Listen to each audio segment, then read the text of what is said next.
Fanya mambo haya matatu kama hedhi yako inakuwa inakawia sana kufika. Jambo la tatu la msingi sana, kwa hiyo kuwa makini uweze kulisikiliza, bila shaka nitakufungua akili yako. Kitu cha kwanza, hakikisha kwamba unafanya yoga angalau nusu saa kabla ya kulala usiku. Hakikisha kwamba unatumia nusu saa kufanya mazoezi ya yoga, nusu saa kabla ya kulala usiku.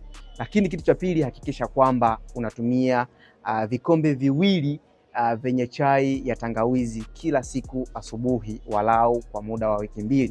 Lakini vile vile kitu cha tatu na cha muhimu, hakikisha kwamba kila ukiamka asubuhi, hakikisha kwamba unakimbia walau kilomita 2 kwenda na kurudi.